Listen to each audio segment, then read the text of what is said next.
Era el mes de mayo de 1976. Elizabeth tenía 4 meses de embarazo. La asistente social de 27 años trabajaba en el metro. Su esposo Antonio acostumbraba a pasar a buscarla al trabajo por la tarde.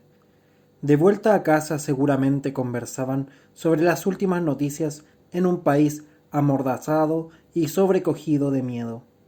Antonio Elizondo Ormaechea, 29 años, era egresado de Ingeniería de la Universidad Técnica del Estado. Ambos habían acogido a Juan Maíno como a un hermano. Juan era compañero de Antonio y juntos realizaban la tesis para titularse como ingenieros mecánicos. Juan llegaba a veces de noche y trabajaban hasta el amanecer. La cruenta represión afectaba a los amigos y conocidos. No había semana en que no supieran de una nueva detención. La angustia duraba semanas y a veces meses. ¿Dónde estaría? ¿Lograría sobrevivir? El largo brazo de hierro de la DINA llegaba a todas partes.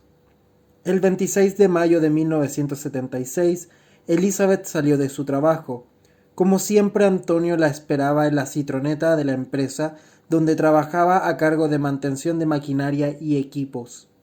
Esa misma noche, en el domicilio del matrimonio ubicado en la comuna de Ñuñoa, fue detenido su amigo Juan Maíno Canales. Seguramente Elizabeth se asustó cuando vio el largo cañón de un arma apuntándola, mientras otro agente apuntaba la suya contra la sien de Antonio. El hombre tomó a Elizabeth del cabello y de un fuerte tirón la arrojó al interior del vehículo. Luego la amenazó. Si gritas o te mueves te disparo, comunista concha de tu madre. Ni Elizabeth ni Antonio eran comunistas. Habían apoyado al gobierno de Salvador Allende como miles de chilenos. Algunas fuentes indican que ambos militaban en un partido pequeño formado hacia pocos años a partir de un sector de la juventud demócrata cristiana que aspiraba a cambios más profundos en la injusta sociedad chilena. Su sigla era MAPU, que significaba Movimiento de Acción Popular Unitaria. Otras señalan que Elizabeth no militaba en ningún partido. De acuerdo a sus prácticas represivas, los agentes de la DINA les pusieron scotch en los ojos y luego una capucha negra. Dieron varias vueltas y Elizabeth perdió la orientación. Ya no se escuchaba el rumor de la alameda. Después de un tiempo, que pareció interminable con el peso del arma en su costado, Elizabeth escuchó voces de mando y supo que habían entrado a algún lugar controlado por militares. Su hermano Andrés, detenido allí un par de días antes, reconoció el particular ruido del motor de la citroneta al detenerse y los gritos de Elizabeth. Se trataba del recinto de detención y tortura denominado Villa Grimaldi. Sus compañeros de la Escuela de Trabajo Social de la Universidad de Chile la recuerdan siempre vital, creativa. Su presencia llamaba la atención entre los grupos de alumnos de la escuela de Calle Condel, siempre conversando, organizando actividades para apoyar al proceso de la unidad popular. Canciones, murales, alegría eran parte de ese ambiente fraterno y democrático que se vivía en todas las universidades. De estatura media, delgada, morena, sonriente, no dejaba nunca de trabajar. Logró la instalación de un buen casino para los estudiantes y funcionarios, la preparación de una Navidad con obsequios para todos. Después del golpe de Estado, fue sancionada, pero finalmente logró titularse antes de ser secuestrada. Posteriormente, la Escuela de Trabajo Social fue intervenida y clausurada como tantas otras. El hermano de Elizabeth, Andrés Recazurra, se había enterado por los vecinos que agentes de la DINA recorrían el barrio, inquiriendo información sobre su hermana y su cuñado. La detención y desaparición de Elizabeth seguramente tuvo que ver con la persecución a Antonio Elizondo y Juan Maíno por su vinculación con el Mapu. Podemos imaginar lo que siguió cuando los sacaron del vehículo. Ambos trataron de tomarse de las manos y permanecer unidos. A los gritos desesperados de Elizabeth, los agentes respondieron con patadas y golpes que los dejaron sin aliento. Luego fue empujada hasta una celda pequeña y aislada. La amarraron a un camastro de campaña y le arrojaron un balde de agua a la cara. Grita todo lo que quieras, nadie te va a escuchar, nadie te va a ayudar, y ya volveremos a darte el tratamiento que mereces, puta comunista, le gritaría al oído uno de ellos. El terror se apoderó de Elizabeth. Si la golpeaban demasiado podía perder a su hijo. ¿Y si torturaban a Antonio frente a ella? ¿Y si a ella la violaban frente a Antonio? Habían escuchado de casos en que secuestraban a los hijos para torturarlos frente a sus padres.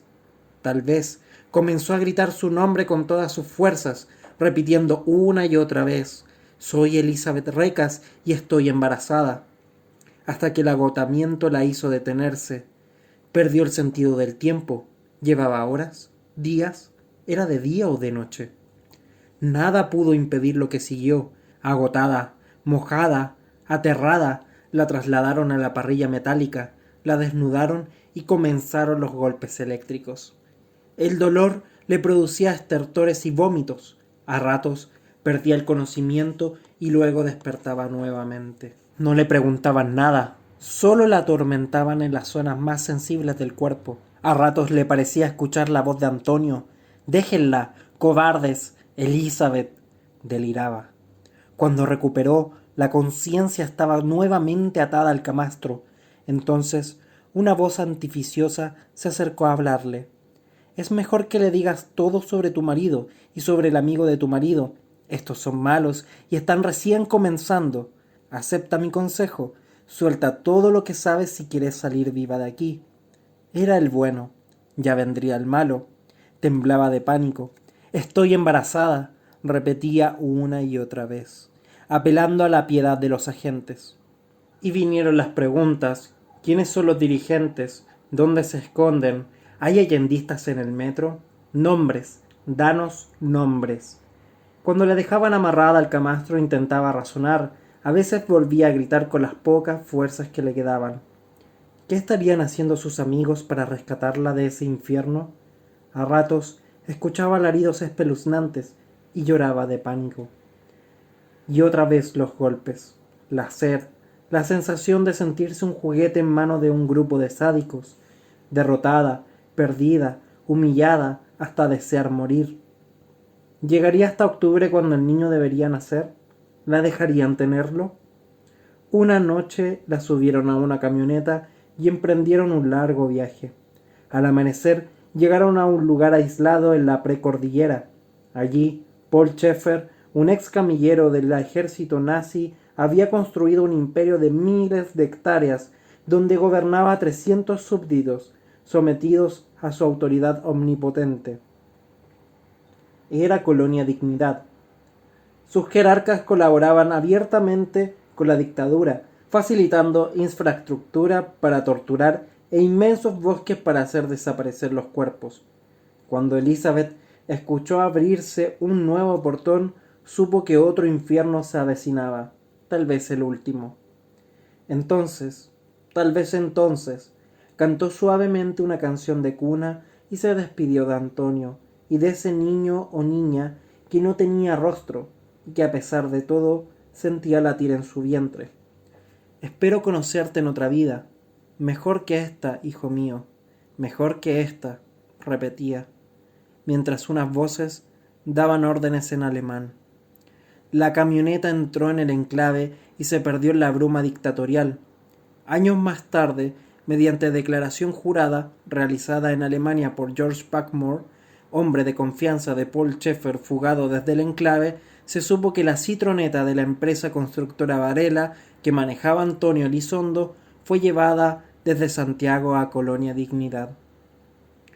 El 3 de junio de 1976, Andrés Recas Urra interpuso ante la Corte de Apelaciones de Santiago un recurso de amparo en favor de Antonio Elizondo Ormaechea y Elizabeth Recas Urra, el que fue rechazado el 1 de julio, teniendo en cuenta solo 2 informes del Ministerio de Interior, que indicaban que los amparados no se encontraban detenidos por orden de esa Secretaría de Estado.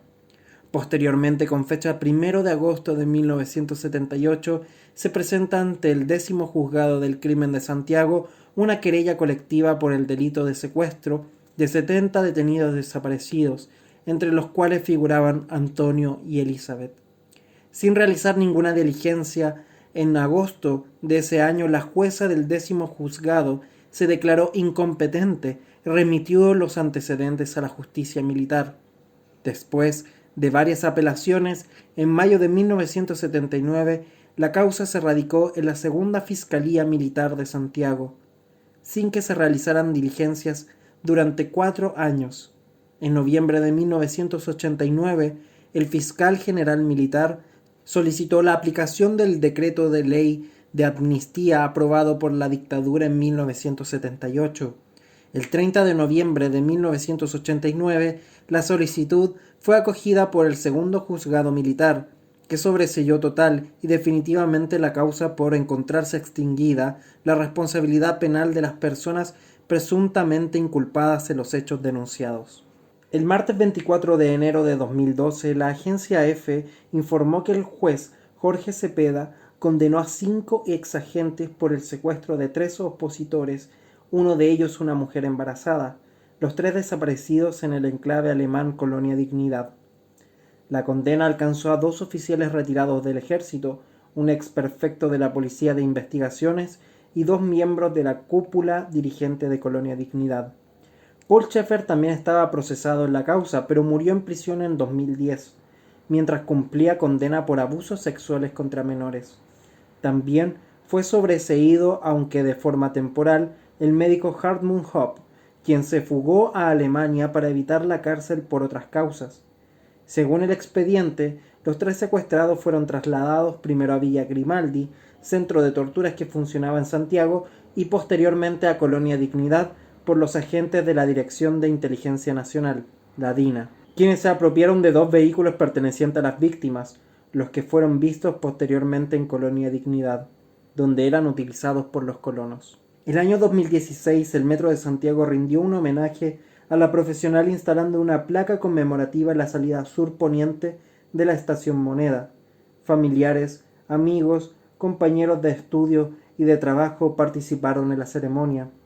Desde 1997, el Parque por la Paz Villa Grimaldi funciona como centro de memoria para las más de 4.500 personas que fueron torturadas en ese lugar. Para la DINA fue el cuartel Terranova, uno entre los muchos lugares que usaron para torturar y asesinar personas indefensas. Hasta el 2018 se contabilizaban 250 personas desaparecidas desde ese recinto.